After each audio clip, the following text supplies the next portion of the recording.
Many of us have grown up with the idea that Earth simply revolves around the Sun, which stays still in space. But in reality, the big picture is much more complicated and fascinating. As we delve deeper into how Earth actually moves through the galaxy, we'll find that our planet not only revolves around the Sun, but is dashing through space at an incredible speed at the same time, along with our entire solar system. But what if we told you that this movement could be connected to some of the universe's greatest mysteries? For instance, scientific hypothesis suggests that Earth's movement through the galaxy may expose us to cosmic rays, which would cause genetic mutations and contribute to the mass extinction of life. Furthermore, changes in our planet's orbit around the Sun may affect the environment, which could lead to catastrophic changes, such as another ice age. Understanding how our planet moves through the universe, we can appreciate our place in space more. We may even find clues to answer some of the bigger questions, such as how our galaxy formed and what the future holds for us.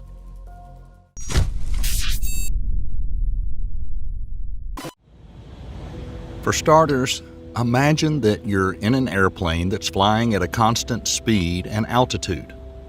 While in it, you won't be able to tell how fast you're going or even if you're moving at all. From your point of view, it seems that only the world outside is moving. However, someone on the ground watching a passing aircraft will perceive its movement relative to their own stationary position.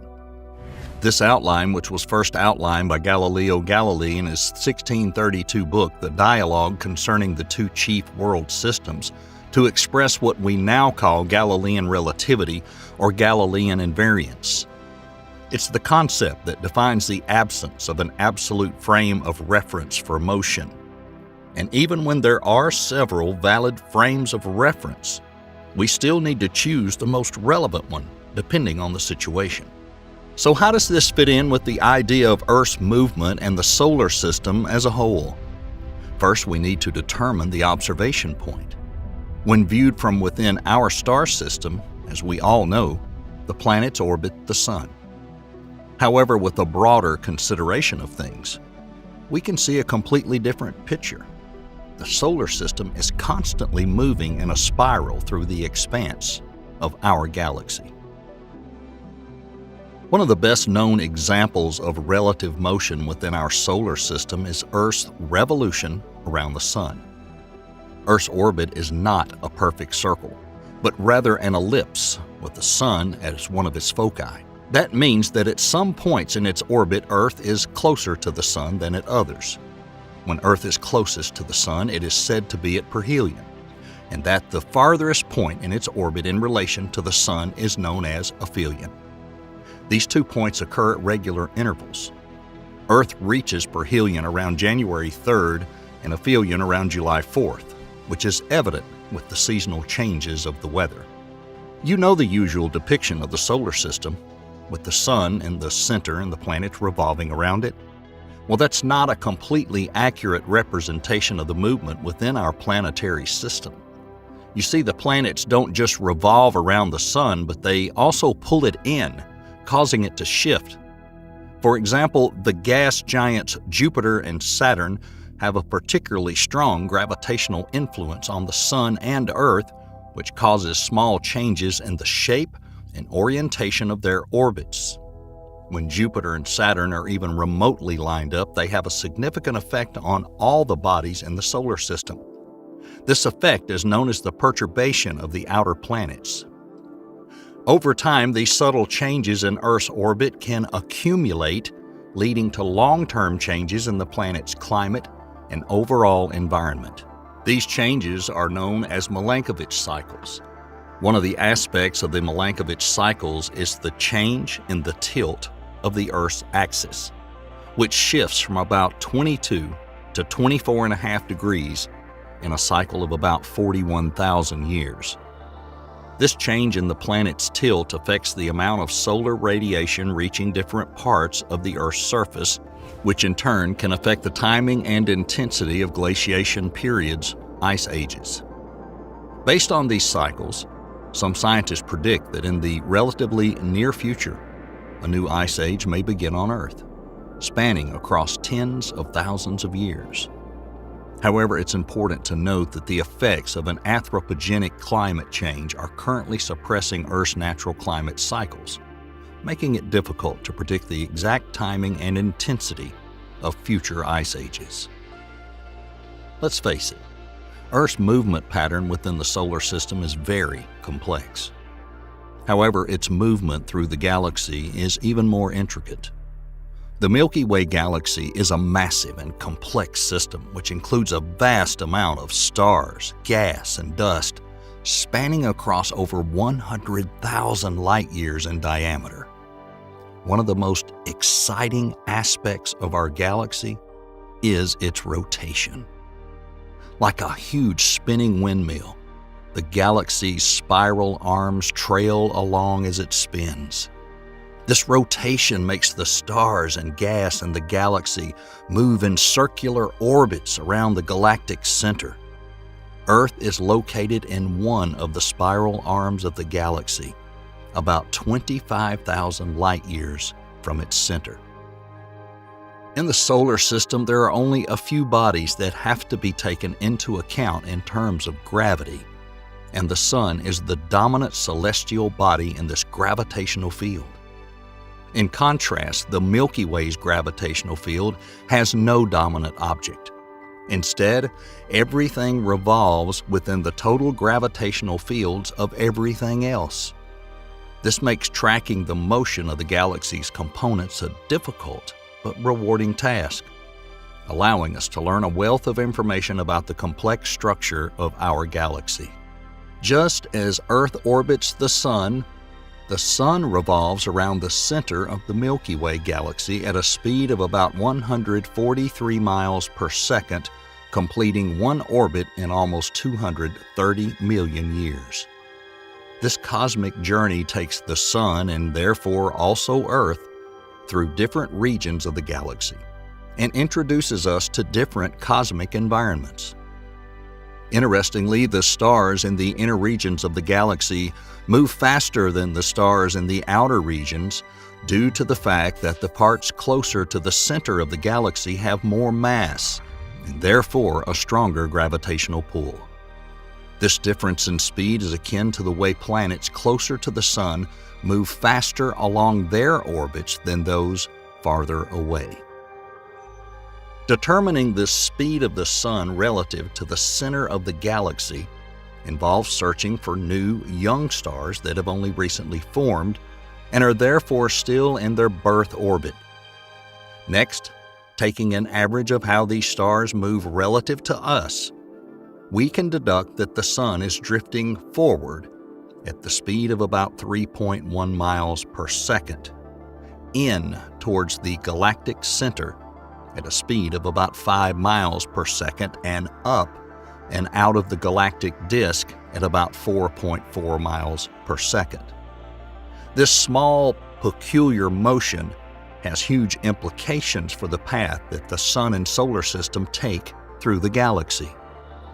The orbit of the Sun around the center of the galaxy is not perfectly circular either. Instead, it follows a slightly elliptical path, oscillating above and below the galactic plane. It completes a full oscillation approximately once every 60 million years. This movement is influenced by the gravitational pull of other stars, gas clouds, and dark matter in the galaxy. We're currently several dozen light years above the middle plane of the galactic disk, although it's difficult to determine exactly where the center is. Since there is more matter below us than above us, the gravity of the disk slows the upward movement and, in a few million years, will be about 300 light years above the center of the disk before our upward movement slows to a complete halt and we begin to descend. The vertical oscillation is more than just a peculiar phenomenon. Some astronomers support the Shiva hypothesis and believe that it can be directly related to mass extinctions on Earth. since the center of the disk is a more dangerous place for the solar system due to the higher density of stars and the radiation they emit. The motion of the galaxy's spiral arms is not yet fully studied, but is theorized to be caused by a combination of factors. One of them is the gravity of other galaxies in the local group, the cluster of galaxies that includes the Milky Way. Another factor is the existence of density waves, which are believed to propagate across the galactic disk like ripples in a pond. These waves can force stars and gas in and out of the spiral arms, potentially affecting the environment and living conditions on Earth as we pass through these regions. For example, as the Earth passes through an area of higher density, there may be more cosmic rays and other high-energy particles reaching the surface of our planet. This could have implications for our climate, atmospheric chemistry, and even the evolution of life on Earth. As we discussed previously, the Sun is not stationary. It moves through the Milky Way galaxy, dragging Earth and the other planets along with it. However, the Sun is not the only moving object. All other stars in the galaxy are also in motion. The motion of the stars can be defined in terms of their proper motion, which refers to the star's visible motion across the sky over time. Proper motion is caused by the movement of stars in space relative to the Sun. It's usually measured in arcseconds per year, which is the angular displacement of a star in the sky over the course of a year. The concept of proper motion allows astronomers to track movement of stars over time and study their movement and position relative to each other. This is important because it helps us get a better grasp of the structure and dynamics of the Milky Way. Now, let's take a look at the movement of Earth relative to the nearest stars. Due to Earth's movement around the Sun, the apparent positions of nearby stars in the night sky change slightly over time. This effect is known as parallax. It happens due to the fact that at different times of the year, Earth is in a different position in its orbit, resulting in slightly different viewpoints for nearby stars. The amount of parallax observed for each particular star depends on its distance from Earth. Stars that are closer to Earth will display more parallax than those that are farther away. Astronomers can use the amount of observed parallax to determine the distance to nearby stars, which is an important tool for understanding the size and structure of a galaxy. In addition to parallax, our perception of the night sky is also affected by the proper motion of nearby stars. Over several years or decades, the position of nearby stars can change markedly due to their own movement in space. This means that the constellation patterns we see today will look somewhat different in the future and would have looked somewhat different in the past. The effect of proper motion is especially noticeable for nearby stars that have a large proper motion, or in other words, the fast-moving stars. Now that we have a breathtaking picture of the way our solar system actually moves through the galaxy, one question remains. How do we move through the universe as a whole? As it turns out, the Milky Way is not alone in its travels. Our galaxy is constantly pulled by the gravitational fields of various masses surrounding it. We're currently racing towards the Andromeda Galaxy at the speed of a couple of hundred miles per second. But that's not all. The Milky Way is part of a group of galaxies called the Local Group, which includes more than 54 other galaxies, including our nearest neighbor, the Andromeda Galaxy. The Local Group, along with many other groups and clusters of galaxy, is moving towards a mysterious superdensity in a supercluster of galaxies known as the Great Attractor. The Great Attractor is a region of space about 150 million light-years away, and its gravitational attraction is so strong that it influences the motion of galaxies within hundreds of millions of light-years. As a result, the Local Group is pulled towards the Great Attractor at a speed of about 373 miles per second. However, this movement is still not the last of Earth's movement in the universe. Our entire universe is expanding, and as a result, all the galaxies in it are moving away from each other. This expansion is not a movement in space, but rather a stretching of space itself. The universe is expanding at an accelerating rate, and as a result, the distance between galaxies increases over time. Despite all of this motion, we can still use the cosmic microwave background radiation as a frame of reference for determining our speed relative to the rest of the universe. This radiation, which is the residual heat of the Big Bang, permeates the entire universe and is almost uniform in all directions. By measuring tiny variations in this radiation, scientists have determined that Earth and our entire solar system are moving through the universe at about 229 miles per second relative to the cosmic microwave background radiation. At this point, it's no longer a stunning revelation to anyone that Earth is far from stationary, but rather a tiny but important part of a complex system of celestial movements.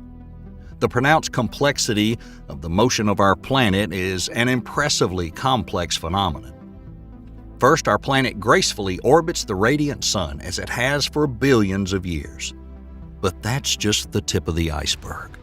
The solar system, which our planet is a part of, also moves through the vast expanses of the Milky Way galaxy, rushing forward at incredible speed and leaving a corkscrew pattern behind it. And that's still not all. The Milky Way is part of a galactic congregation known as the Local Group, which includes a number of nearby galaxies. And together, they perform this cosmic dance as they move toward the mysterious gravitational force known as the Great Attractor. And this tug-of-war causes the Local Group to dash through space at several hundred miles per second. But even that is not the end of the story. The universe itself is expanding, a fact that has been known since Edwin Hubble's groundbreaking discovery in the 1920s. This expansion means the galaxies are moving away from each other at an astonishing rate. In conclusion, Earth is not just a rock flying through space. It's part of a grand scheme, a web of cosmic movements, both intricate and awe-inspiring. We're just a tiny speck of dust in the vastness of this universe. But the movement of our planet is an integral part of the puzzle that is space.